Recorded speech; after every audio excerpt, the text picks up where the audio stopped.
Oke, kita mulai aja ya. Sambil nunggu teman yang lain pada masuk-masuk, biar kita waktunya nggak kebuang. Saya buka. Assalamualaikum warahmatullahi wabarakatuh. Waalaikumsalam warahmatullahi wabarakatuh. Oke. Sebelum kita mulai belajar, minta tolong satu orang untuk pimpin berdoa. Aci pimpin berdoa, Aci. Aci, pimpin doa, Ci. Iya, Bu. Yuk, silakan, Ci. Yuk, semuanya berdoa. Dimulai. Ya, berdoa mulai.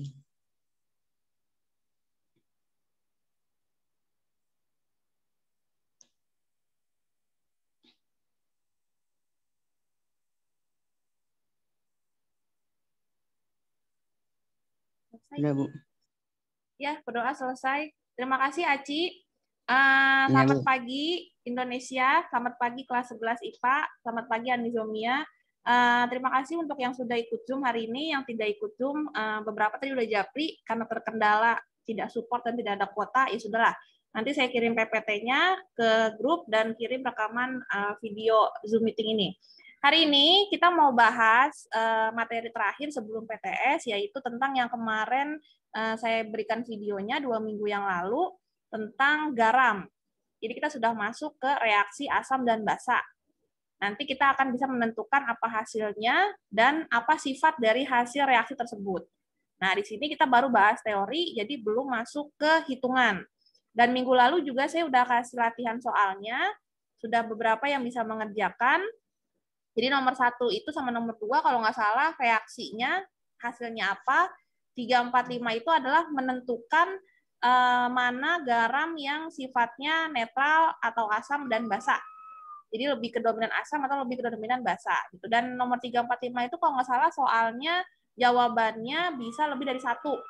Nah, itu yang nomor 3, 4, 5 itu adalah contoh dari soal AKM. Nanti soal AKM itu ada yang bentuknya seperti itu. Jadi pilihan ganda, tapi pilihan gandanya jawabannya bisa lebih dari 1. Bukan cuma 1. Gitu. Jadi kalau kalian mau dianggap benar menjawab soal itu, kalian harus menjawab ya kira-kira berapa nih jawaban yang benar di soal ini. Gitu. Jadi namanya pilihan ganda kompleks, bukan pilihan ganda biasa. Kalau pilihan ganda biasa itu yang benar cuma 1. Tapi kalau pilihan ganda kompleks itu yang benar bisa banyak. Dan nanti di soal PTS minggu depan, hari apa sih kimia? Lupa saya. Jumat kan libur. Hari apa tuh? Maksudnya PTS? PTS. Saya nggak tahu. Ya. Pokoknya nanti di soal kimia itu, saya ngasih soalnya tidak hanya soal pilihan ganda, tapi akan saya keluarkan soal asosiasi. Jadi yang 1, 2, 3 benar, jawabannya apa? 1, 3 benar apa? Nah, itu kalian coba pahami cara menjawabnya dan nanti boleh melihat. Jadi kalau misalkan belum hafal, silakan melihat catatannya. Bukan catatan jawaban itu ya, tapi cara menjawabnya. Itu silakan dipelajari. Syukur-syukur ya sudah hafal semuanya. Karena nanti itu soalnya akan berkesinambungan terus sampai kalian kelas 12. Jadi soalnya akan muncul seperti itu. Oke, kita mulai saja. Untuk materi hari ini saya ngomong dulu ya. Introduksinya kelamaan. Oke, kita akan mulai membahas sifat garam. Ini kelihatan ya? Share screen saya kelihatan? Oke. Kelihatan, Bu. Oke. Mana ininya kursornya? Nah, sifat garam. Kita mulai dari yang namanya reaksi asam basa. Nah, kemarin itu kalian hanya membahas asam doang, hanya membahas basa doang. Nah, sekarang kita mulai mereaksikan nih. Asam dan basa kalau direaksikan jadinya apa? Ada yang tahu nggak kira-kira? Garam. Garam dan apa? Air. Air. Jadi asam dan basa itu kalau direaksikan dia akan membentuk suatu garam dan air. Nah, air ini H2O. Ini adalah reaksi umumnya. Ya, jadi pokoknya semua asam dan basa yang bereaksi ini akan menghasilkan suatu garam dan suatu air. Perbedaannya nanti ada di garamnya. Ya. Jadi garam itu garamnya apa tergantung dari asamnya apa, basanya apa. Jadi yang namanya garam itu kalau kalian mungkin tahu garam itu garam yang di dapur yang kalian tahu sekarang, tapi sebenarnya dalam kimia itu garam, yang namanya garam itu luas. Jadi nggak hanya yang di dapur, yang kalian kenal sebagai natrium klorida. Itu memang garam. Tapi sebenarnya garam meja, iya. Garam meja itu nama pabriknya. Tapi kalau nama kimianya NaCl. Secara kimiawi. Nah, itu adalah garam yang memang sehari-hari kalian temukan. Tapi sebenarnya banyak asam, banyak basa, berarti banyak garamnya juga. Itu. Pokoknya intinya reaksi asam dan basa, suatu asam dan suatu basa itu kalau ketemu dia pasti akan bereaksi. Ya, kalau asam dengan asam dia nggak bereaksi, tapi kalau asam dengan basa dia akan bereaksi karena sudah beda jenis. Nanti hasilnya umumnya adalah garam dan air. Pasti air H2O, pokoknya H2O itu selalu mengikuti. Tapi perbedaan ada di garamnya. Paham ya?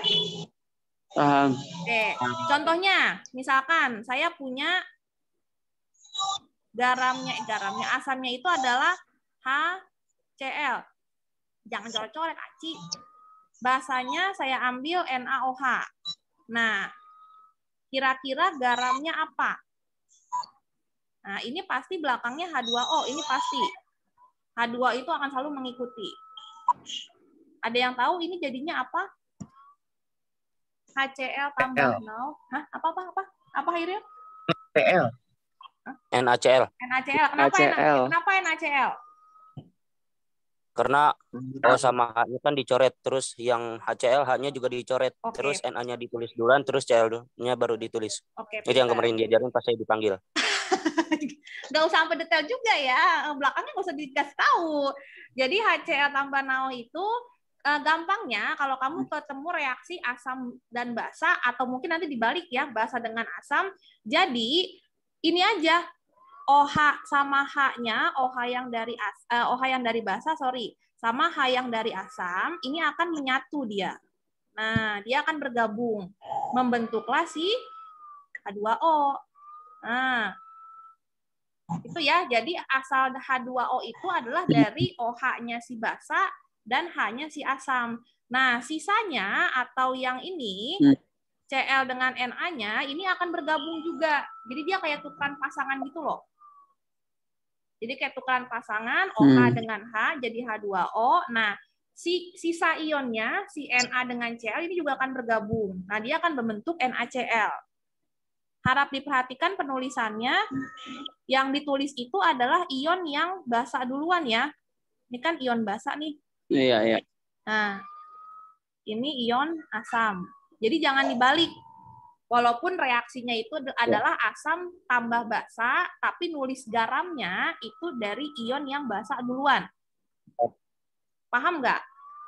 Paham. Nah, yang lain gimana? Paham. Ya? Paham, Bu. Paham ya? Bu. Jadi intinya OH dengan H-nya itu direaksikan. Nah, sisanya Na dengan Cl-nya itu direaksikan juga, jadi ketemu menjadi NaCl. Itulah asal dari garam meja yang kamu temukan di meja atau di dapur.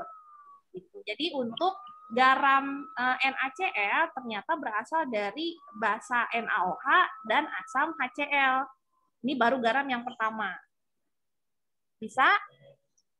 Bisa. Oke, kita ganti apa ya? Elina KRB. Misalkan saya punya, kenapa? Kok KBR? Kenapa, Ki? Yang ada koefisiennya. Tadi dulu dong, atu-atu. Kamu tuh. Ada koefisien. Iya, sabar. Tenang, semua akan... Nah. Ini jadinya apa kira-kira? Belakangnya pasti air.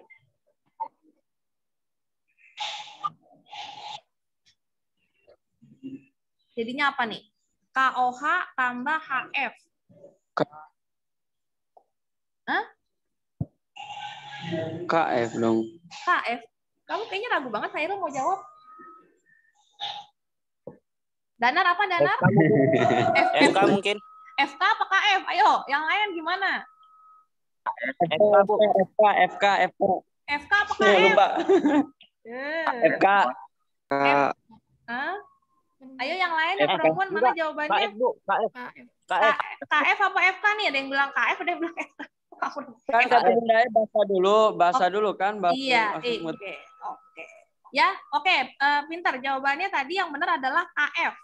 Ya, penulisannya tadi Danar bilangnya FK ya, kebalik Danar. Kan aku bilang Ya, Bu. nulisnya itu adalah yang ion basanya dulu. Nih, ambil ion dah, ambil ion K-nya, ambil ion F-nya. Jadi KF. Nah, nggak usah merasa kok aneh gitu. Emang KF, kalium fluorida, itu adalah sebuah garam. Basa ada OH-nya, Bu. Kenapa? Ciri-ciri basa itu ada OH-nya. Apa gimana? Ya, basa itu emang ada OH-nya. Kan ciri khas basa adalah OH, ciri khas asam adalah H. Oke. Nah, cuma bedanya kalau asam itu selalu di depan H-nya. Kalau OH selalu di belakang nulisnya. Dan kebalik ya. Oke, Ya, ini bisa ya? Bisa, Bu. Oke, saya lanjut. Saya kirim kok slide-nya. Tadi ada yang request, katanya minta yang ada valensinya. Oke. Nah, apaan tuh? Nah, ini tuh. Iya, apa? Tadi tanggung jawab loh yang minta ada koefisiennya. Siapa tadi tuh yang request? Koefisiennya belagu banget tentang NaCl gampang. Itu malah saya mau nanya tahu. Oh gitu. Coba ayo, gimana ini? Ada yang tahu mungkin sebelum saya jelasin?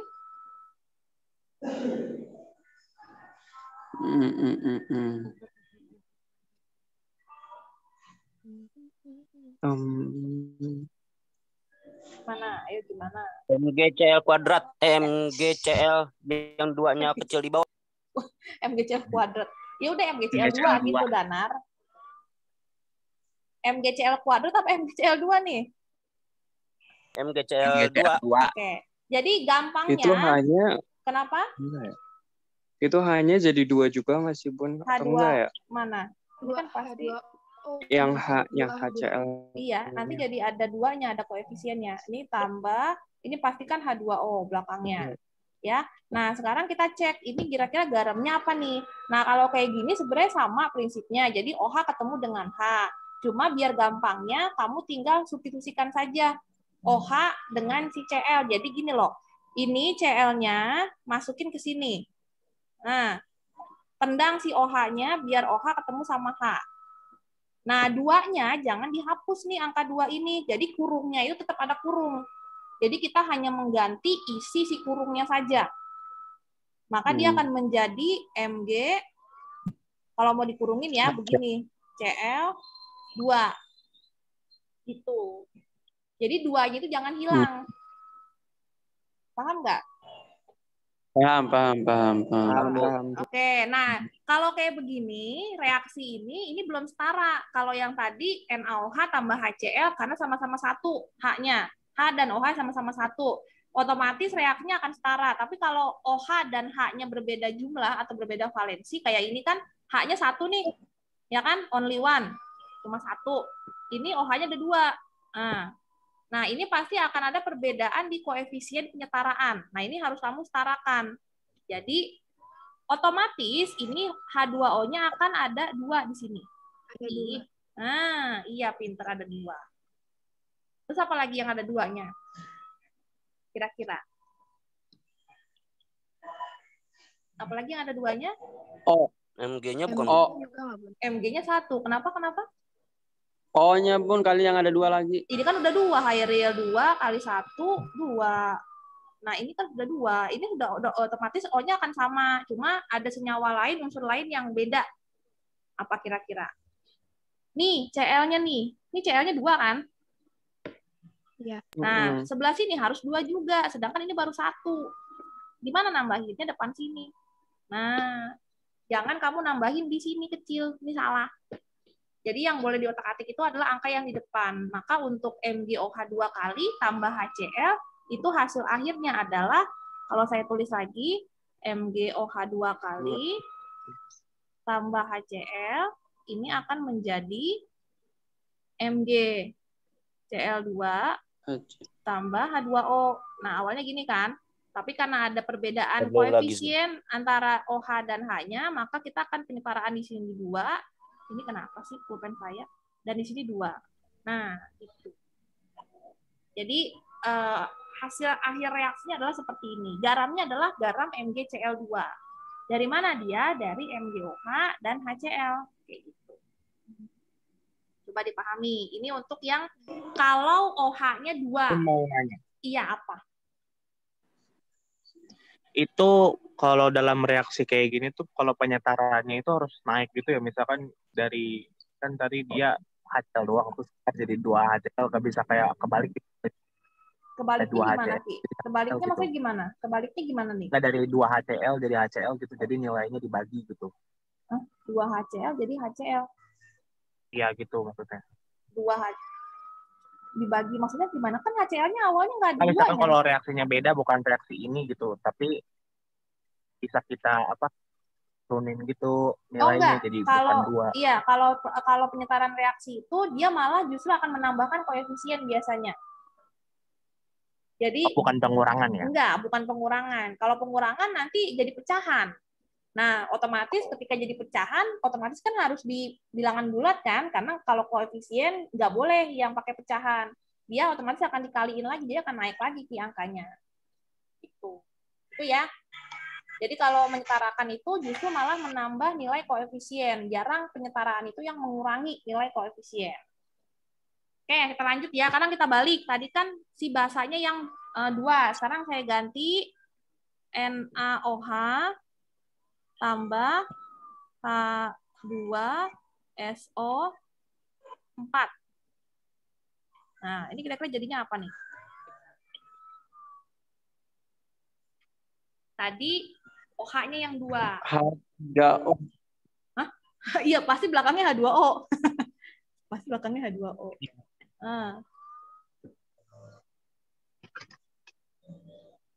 Pertanyaan saya adalah, garamnya apa nih sekarang? Na buka kurung SO4. Na2 SO4. Na2SO4. Dari mana, Ki? Itu jadi kan yang di H2SO4 hanya ada 2. Jadi biar setara itu jadi 2 NaOH. Terus itu kan jadi ada 2. Terus jadi digabungin sama SO4 jadi Na2SO4. Oke. Pertama, kita tentukan dulu garamnya apa. Jadi masalah penyetaraan reaksinya bisa belakangan, Ki. Yang penting kamu tahu dulu garamnya apa. Nah, sama kayak tadi, kalau tadi kan ditendang OH-nya kan, sekarang tendang H-nya. Jadi Na-nya ini masukin ke sini. Nah, jadi H-nya ini usir. Usir dia ke OH. Kenapa jadi biru semua? Nah, jadi nanti Na-nya menggantikan H-nya, ya. Si H-nya ini berikatan dengan OH, maka nanti OH dan H jadi H2O. Berarti si Na dan SO4-nya dia akan menjadi Na, 2-nya jangan dihilangin, tetap SO4. Jadi hijau lagi semua. Coba, paham nggak ini? Paham, Bun. Oke, gampang ya? Gampang untuk reaksinya. Pokoknya reaksinya harus bisa. Karena nanti ke belakang-belakangnya semua akan berhubungan dengan ini. Kalau kamu nggak bisa nyetarain reaksinya, agak susah. Minimal membentuk reaksinya deh. Pasti ada yang disetarakan. Ingat, kalau jumlah H dan OH-nya beda, pasti akan ada perbedaan nih di koefisiennya. Yang pasti pertama, H2O-nya akan 2 di sini. Ya, kecil ini nggak kelihatan. Kenapa jadi kuning semua? Nah, itu. Kenapa jadi kuning semua? Nah, sekarang tinggal apa nih yang beda lagi yang harus ditambahkan di depan koefisiennya? Kira-kira. Apanya? NaOH. Oke. NaOH-nya tambahin 2. Kenapa? Karena ada angka 2 di sini. Jadi Na-nya itu harus setara, harus sama-sama 2, maka tambahkan 2 di sini. Maka kalau ditulis hasil akhirnya adalah NaOH tambah H2SO4, dia akan menjadi Na2SO4 tambah H2O. Nah, ini kasih 2 di sini, ini kasih 2 di sini. Oke? Any question? Any question? Bisa ya kayaknya? Coba dipahami deh dari dua contoh soal ini. Ini yang lain nggak ada suaranya, piye? Udah mana kameranya pada mati. Belum ada Mas Bu. Kenaon? Coba pahami dulu. Sebelum saya masuk ke Siapa tuh lagi nge-TikTok? sebelum saya masuk ke sifatnya, ini baru reaksi garamnya. Nanti setelah ini kita masuk ke sifatnya.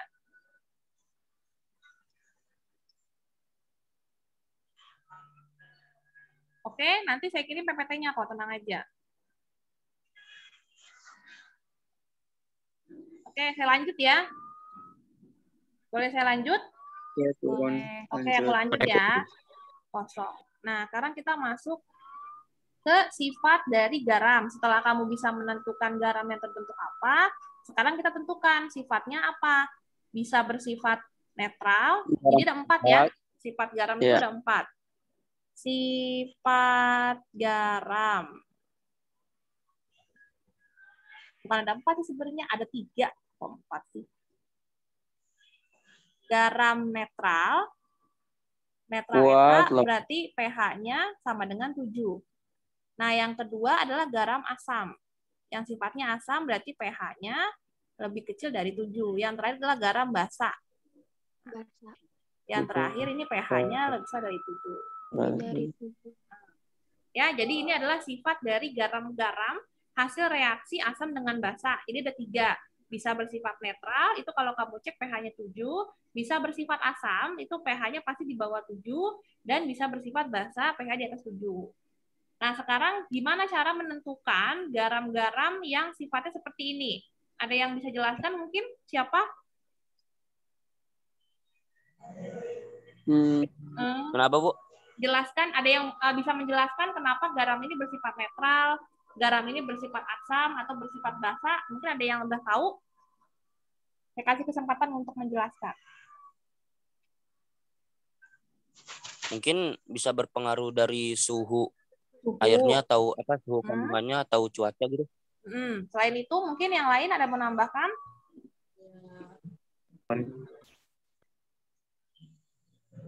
Rifki mungkin mau nambahin atau siapa? Bun, saya mau. Saya juga mau apa? Tuh. Jadi dia kalau garam dia sifatnya netral itu kan garam itu kan dari. Suaranya kok jadi kecil, Bu? Suara siapa? Semuanya. Oh, enggak, gede di saya. Berarti kamu itu. Berarti kamu itunya. Itu kamu, sound kamu yang bermasalah. Coba lanjut. Ya udah. Iya, dipikir lanjut.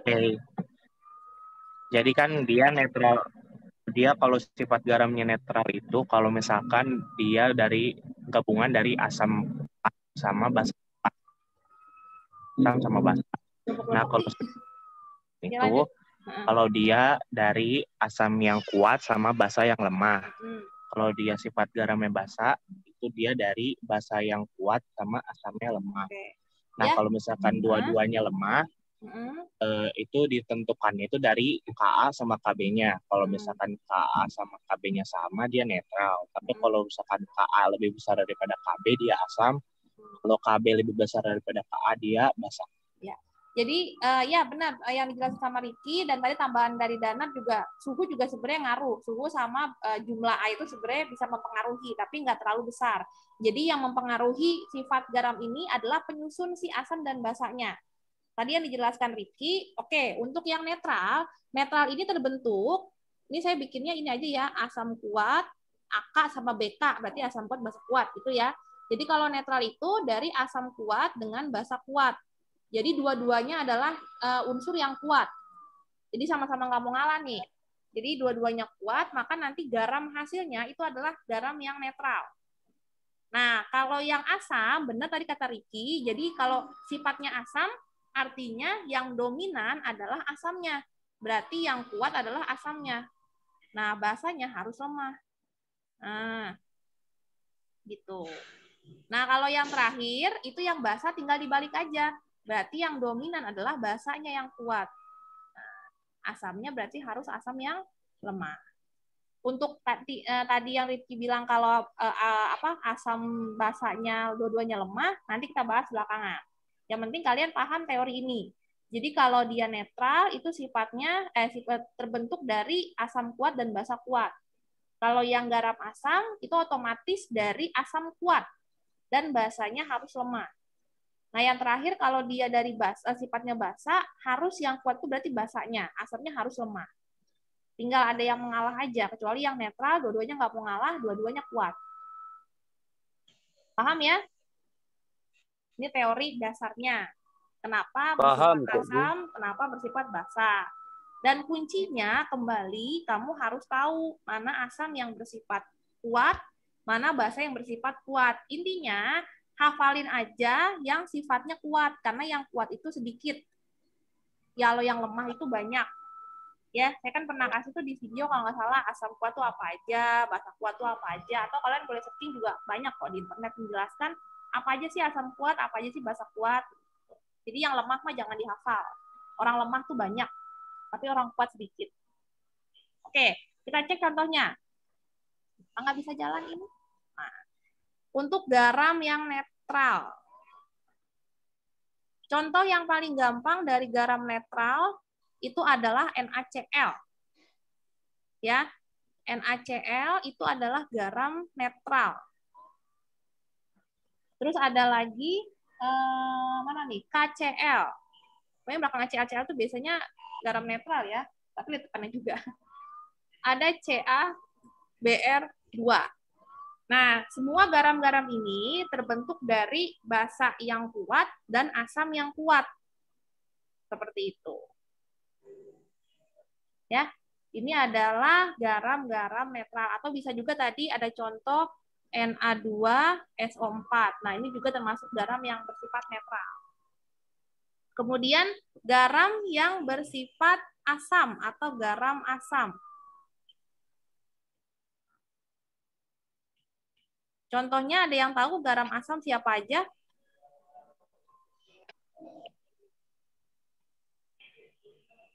Ada FeCl2. Kemudian ada lagi Al2SO4 3 kali. Ini juga termasuk garam asam. Terus ada MgCl2 yang tadi kita contoh di awal. Nah, ini semua termasuk garam-garam asam. Kenapa? Karena asam-asamnya, ion asamnya, kalau kita lihat ini ada Cl2.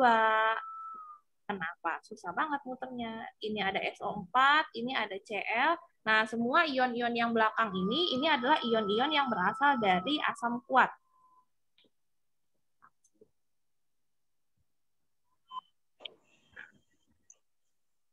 Bisa dipahami nggak ini?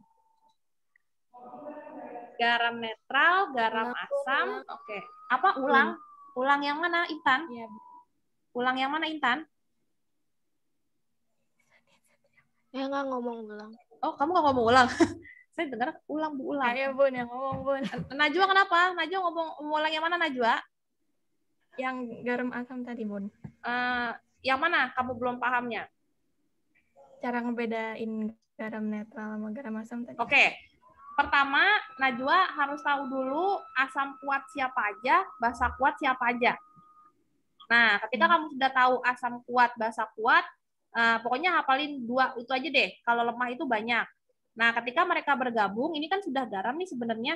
Nah, ini kalau kamu lihat atau kalau kamu cek si NaCl misalkan ya, NaCl itu Na-nya kan dari NaOH. Cl dari HCl. Nah, kamu cek NaOH itu apa, HCl itu apa sifatnya. Nah, dia adalah dari unsur basa kuat dengan asam kuat. Kalau dia bertemu, maka akan menjadi garam yang netral. Oh iya. Nah, jadi kuncinya balik lagi harus tahu mana yang kuat dan mana yang lemah. Dan gak usah bingung, ion yang di depan itu pasti ion basa. Nih, ion yang di depan ini pasti ion basa dari basanya. Nah, yang belakang ini dari asam.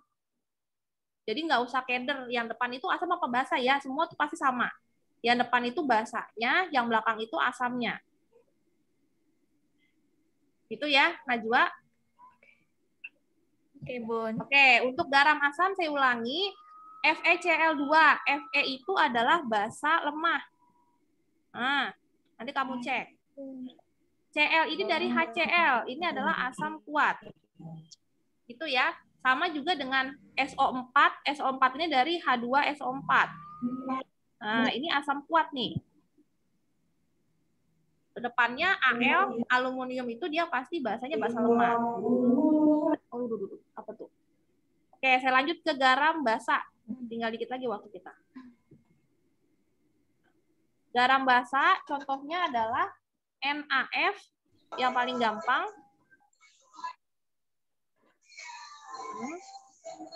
Dengan CaF2.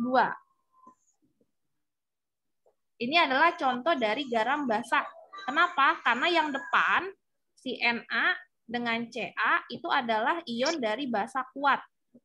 Nah, sedangkan F-nya yang di belakang itu adalah ion dari asam lemah. Oke, sampai sini 3 menit lagi. Ada yang mau bertanya?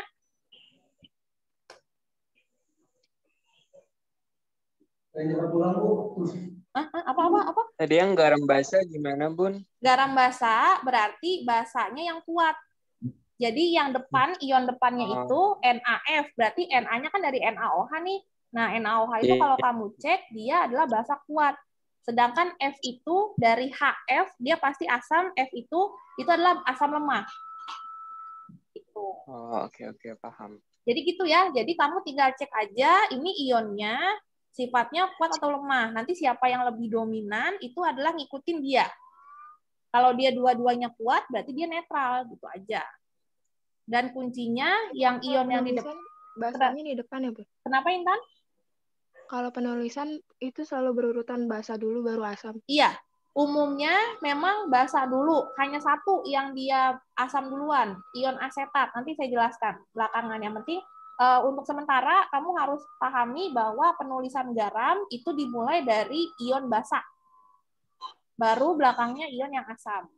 Umumnya kebanyakan adalah basa duluan baru asam. Kayak gitu. Nah, Dipa baru masuk, kita mudah-mudahan baru masuk. Oke, gitu ya. Ada lagi yang mau bertanya? Tinggal 2 menit lagi waktu kita. Pun mau nanya tapi agak OOT kayaknya. Ntar Nanti, PTS itu asam basa doang kan ya kalau PTS? Iya, sampai sini. Nanti saya kasih kisi-kisinya. Oh, terima kasih. Nggak dikasih jawaban dari soalnya, Bu. Saya kasih jawabannya cuma saya nggak kasih soalnya ya. Kamu cari sendiri ntar soalnya apa. Mau nyari jawaban, mau nyari soal nanti kamu ujian. Terserah, nanti saya kasih jawabannya. Saya kasih jawabannya soalnya nggak saya kasih. Kamu tinggal anuin sendiri. Oke ya, nanti saya kasih kisi-kisinya dan saya kasih juga bentuk soalnya apa yang saya keluarkan. Jadi misalkan ada soal asosiasi nomor berapa ya kamu tinggal cek nanti. Oke? Oke, karena sudah 1 menit lebih, ini bentar lagi juga mati. Kalau misalkan ada pertanyaan lagi, mungkin bisa tanyakan di grup ya, atau mungkin Japri kalau misalkan malu nanya di grup. Saya tutup ya, karena sudah di-kick bentar lagi. Terima kasih ya kelas 11 IPA hari ini. Nanti saya kirim PPT-nya. Wassalamualaikum warahmatullahi wabarakatuh. Saya tutup ya. Waalaikumsalam warahmatullahi wabarakatuh. Silakan, ya sama-sama. Silakan bisa live ya sebelum diusir sama Zoom-nya. sebelum diusir. 1 menit udah lebih.